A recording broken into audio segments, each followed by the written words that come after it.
Howdy. This is the Yeswelder Tig-205Ds. It is a TIG and SMAW welder. It is capable of doing close to 200 amps and as low as 20. And it comes with a lot of tools to help you start if you're starting. It comes with your TIG torch, which has this nice little button on the back that you can click to start the arc instead of scratch start or lift arc. It also comes with a consumable kit, and it has everything you'll need except for the tungsten. You will have to buy that yourself. It also comes with a gas hose that can connect to the back of your machine and then to a regulator for your argon tank, because with most TIG welding you do have to do 100% argon, so you will have to purchase your own tank if you want to do that. It also comes with your stinger or electrode holder, and it's pretty nice. It's got a pretty strong spring, and I was using this earlier today with one of my friends, and it didn't seem to lose arc except for the fact that we were on pretty dirty metal, but it was still able to weld through it and produce very nice looking welds. I like it, and I like that the handle is actually pretty skinny too. Some of the welders that we have, they have pretty big handles. It could be hard to move and manipulate, but they come with a smaller plug style, but it is a smaller machine and it works just fine. It also comes with a adapter, so you can go from your 210 to a 110 outlet, and we were running ours on 110 today, and it could go, I think it was down to 20 amps on the lowest and around 136 for the highest, which was really good because you can use most electrodes with that. We were running 1/8 inch 6011s, no problem at all. We were even underneath 120 with that. And finally, it comes with a ground clamp. It's a pretty simple design, but worked very well. Kept our ground nice. And that too also has the smaller connector. But now let's talk about the welding machine. The machine itself, it's a nice blue color, and I like that it has this little cover on the front, so when you're welding, no sparks get in there or anything.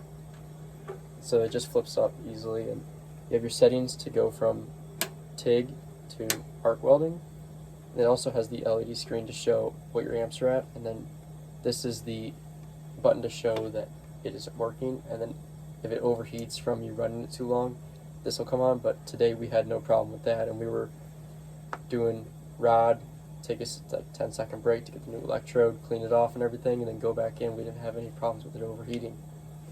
This is also your dial to choose between your amps. We did find that it was a little touchy, so you might have to be very careful, but we weren't doing anything that you required having a exact amperage. On the side, it's got these vents on both sides. It says the Tig-205Ds, 110 to 220 volts, Yeswelder. And on the back, this is where your cable comes out, and this is a 220 outlet. But you could just use the connector and it plugs right in. You don't have to undo this or flick a lever to show which one it is. Your on-off switch is back here. You also have your gas port right here, and the fan to cool it off, because on the back, this little sheet, it shows you everything, like the specs and all that, and it says cooling way is wind, and if it was overheating or if you had any problems with that, you could always take a fan, like a shop fan, and point it towards there, so then you're getting a nice cycle of air, possibly colder air. We were outside, it's really cold today, so we didn't have any problems with that. But yeah, let's take a closer look at these. I apologize for any water noises or anything. I am in the basement, which is where my workbench is right now, and we are right next to all the electrical boxes and heaters and everything. Here's a closer look at the welding machine. This is the outlet that comes out the back. It's the 210, 220. on the front, this little guard, which flips up.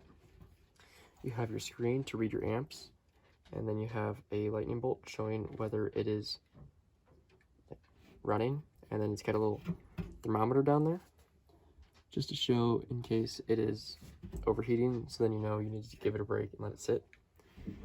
Here down it says TIG, and up here it says SMAW or arc welding, and you just switch between the two. So if you're doing TIG, you flip down. If you're doing arc, flip it up. Here's the dial. It's made of metal, and it feels really nice when you twist it. It is like I said, it's kind of touchy, so you gotta move it a little bit, but it's fine. Then when you're welding, you just close this and you can still see everything. If you need to make a quick adjustment, you can. And down here we have the port where you can plug in your stinger. Then we have the one where you can put the torch, or you can put the foot pedal. Here's also where another part of the torch goes. I'll show you that in a minute. And then we also have where the ground clamp will go. And they just go in there, they turn, and they're in. On the side of the machine, you can see it says Yeswelder Tig-205Ds. It's got vents on it. It's also made of metal. On the back, you have a little spreadsheet, which you could pause now if you want to read it. Shows 210, 110. This is your cable that comes out for power. Here's the on-off switch, which is very nice. Here's where your gas goes, so you just put your gas, twist it on, and then you have the vent on the back. It's got a little metal grate, so then nothing can go in there and damage the vent. It's the welder. Here's a closer look at the ground clamp. As you can see, it's got the smaller plug style. It's got that little knob up there. So then when you do stick in the machine, which I will in a second, you twist it and it's in. Here's the ground clamp itself. It's got a little nut on the top. So you just unplug that. If you need to replace this, if you open it up, there's a little bit of damage to this, but that's fine. It's got your copper, so it just clamps down. And it's a pretty strong spring.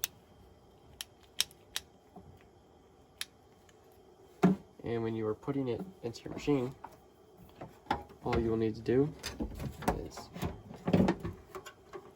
go to the side that has the ground clamp, line up the little nut, put it in, you twist it. It's not coming out. Move it around, it's not coming out. And then you just twist it back, pull it out. Here's a closer look at the stinger. It's got the white head, the black, pretty thick plastic body.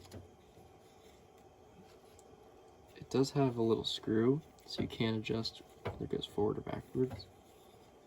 And it's got a strong spring in there, so it's not gonna come loose on you. And inside of the stinger, you can see it's got angled and then straight. So if you need to have the electrode straight out, you can have it straight, or you can put it up, down, wherever it needs to go. And if you're going to plug this into the machine, you just need to look for the side over here. Same as the ground clamp, put it in, twist, it's not coming out. And if you have the ground clamp in, you're ready to start arc welding. Take it out, just spin, it's out. Here's the TIG torch. I'll show you how to set it up right here. First off, here's the clicker.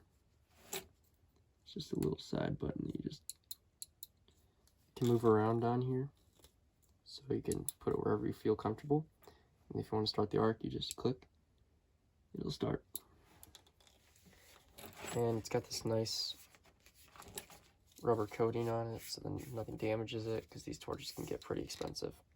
It also comes with a consumable kit.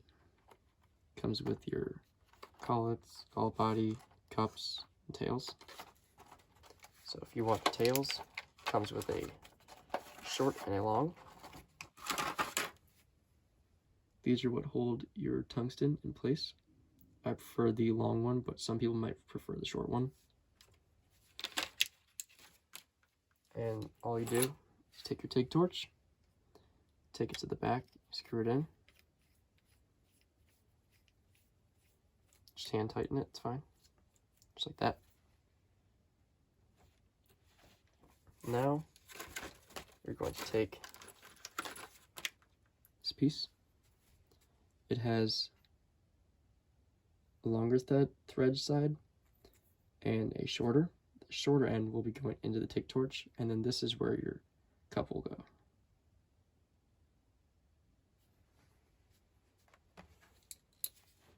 So you'll just simply take it, short side, put it in, twist it. And that's how that will go on. You'll make it tight, but first we need to put our collet on the back.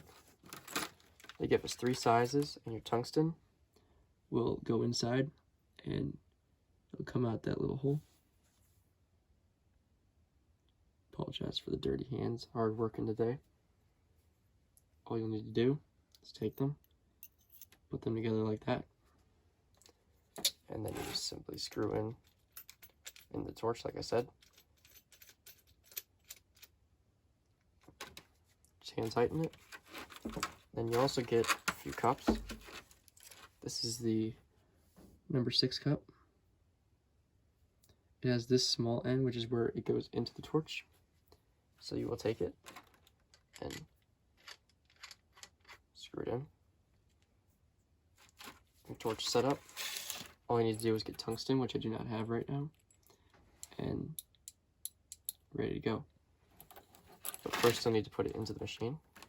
Put this out of the way. So you need to get your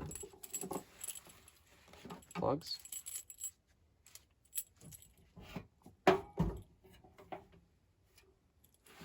This smaller plug goes into these 2 little holes. And there's a little piece that twists on there. And this piece goes right into the hole right next to it. Again, twists in there. You'll twist it all the way, and then you're ready to go. And if you did have the option of getting a foot pedal, which I did, you would just simply put it in there. You twist it, take it back out. And you would need to make sure that you are on the TIG setting.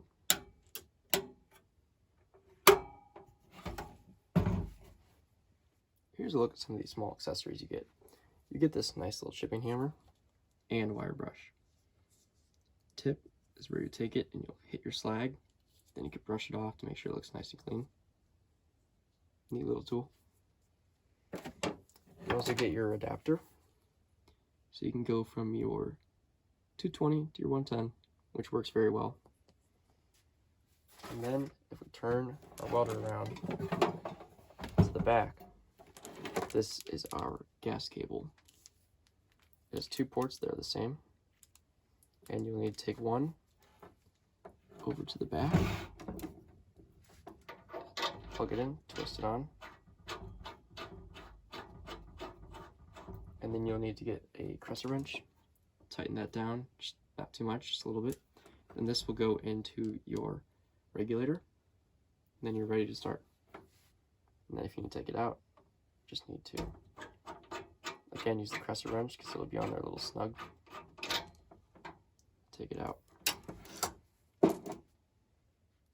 Here's a look at 2 electrodes that we were using today. These are the 6011. You get 16 of them. They're 1/8 inch rods. So with these, you just kind of open the middle. Then you have your rod. To identify your rods, see if it'll focus.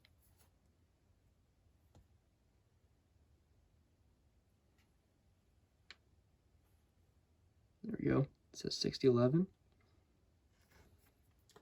And with your 6011, when you're welding, you will do a whip and pause method, which is where you come out of the puddle, go back in. I'll show you more in detail.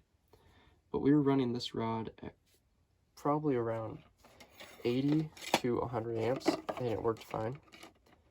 You might need to clean your metal. We were working on pretty rusty metal, but it still worked.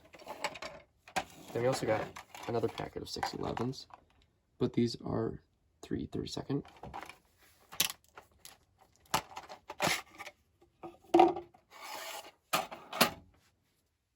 They too say 6011.